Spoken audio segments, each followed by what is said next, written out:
முருகன் பக்தர்கள் அனைவருக்கும் அன்பு வணக்கங்கள். என் அன்பு குழந்தையே, இன்னும் 2 நாட்களில் உன்னுடைய துணையின் வாழ்க்கையில் ஒரு புதிய மாற்றம் வரப்போகின்றது தங்கமே. நீ உன் துணைக்காக இத்தனை நாட்களாக காத்து கொண்டு இருந்தாய். இவர் எப்பொழுது மனம் மாறுவார், எப்பொழுது நம் அன்பை புரிந்து கொள்வார், இவரை எப்படியாவது நான் மாற்றிவிட வேண்டும், அப்பொழுதுதான் என்னுடைய வாழ்க்கையில் நான் மிக உயரத்தை அடைய முடியும், இவர் என் கூட இருந்தால் மட்டும்தான் என்னுடைய வாழ்க்கை சந்தோஷமாக இருக்கும் என்று உன் உள் மனதில் நிறைய சிந்தனைகள் ஓடிக்கொண்டே இருக்கின்றது. ஆனால் உன்னுடைய துணைக்கு இதுவரையிலும் அது புரியவே இல்லை. அவர் அனைத்திலுமே ஒரு விளையாட்டாக எடுத்துக்கொண்டு உன்னை மிகவும் கஷ்டப்படுத்தி கொண்டு இருக்கின்றார். கவலைப்படாதே என் தங்கமே.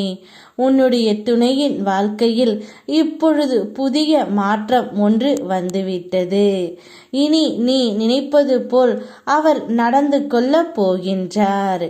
ஒவ்வொரு கணமும் ஒவ்வொரு விஷயமும் நீ என்ன செய்ய நினைக்கின்றாயோ அதை அவரிடம் பொறுமையாகவும் நிதானமாகவும் சொல் தங்கமே. நிச்சயம் அவர் உனக்காக அனைத்தையுமே செய்வார். அந்த அளவிற்கு ஒரு புதிய மாற்றம்தான் உன்னுடைய துணையின் மனதில் வரப்போகின்றது. இன்னும் 2 நாட்களில் அனைத்தும் மாறி ஒரு புது மனிதனாக உன்னுடைய துணை உனக்காக வரப்போகின்றார். அவருடைய எல்லா சௌகரியத்தையும் நீ செய்யும்படி நான் உனக்கு உத்தரவிடுகின்றேன்.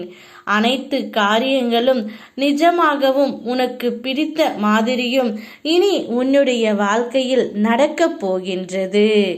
ஒரு நாள் காலம் வரும் நமக்காக என்று நீ ஒவ்வொரு நாளையும் வேண்டிக் கொண்டு நின்று இருந்தாய். அந்த காலம் இப்பொழுது உனக்காக வந்து விட்டது தங்கமே. கூடிய விரைவில் உன்னுடைய துணை அனைத்து வேலைகளையும் அவரே செய்யும்படியாக நான் திட்டமிடுவேன். அவர் மனதுக்குள் ஒரு நல்ல மாற்றமும் வந்துவிட்டது. இனி அவரை தேடி நீ செல்ல தேவையில்லை. அவர் தானாகவே உன்னிடம் வருவார். தான் செய்த தவறை அனைத்தையுமே உணர்ந்துவிட்டு உன்னிடம் மனதார மன்னிப்பும் கேட்பார். அந்த அளவிற்கு ஒரு மாற்றத்தை அவருடைய மனதில் நான் ஏற்படுத்தி விட்டேன் தங்கமே. இதை கேட்கும் பொழுது நீ எவ்வளவு சந்தோஷமாக இருப்பாய் என்று எனக்கு நன்றாக தெரியும். அதனால்தான் இந்த நல்ல விஷயத்தை உன்னிடம் கூறவே உன் முருகனப்பா இங்கே வந்தேன். என் பிள்ளையின் சந்தோஷத்தை பார்க்கவே நான் இத்தனை நாட்களாக காத்து கொண்டு இருக்கின்றேன். அனைத்தும் என் பிள்ளைகளுக்கு நல்லபடியாக நடத்தி கொடுத்துவிட்டு அவர்களை ஆனந்தத்தில் நான் மூழ்கடிப்பேன். இதுவே என் சத்திய வாக்கு. யாம் இருக்க பயமேன். ஓம் முருகா.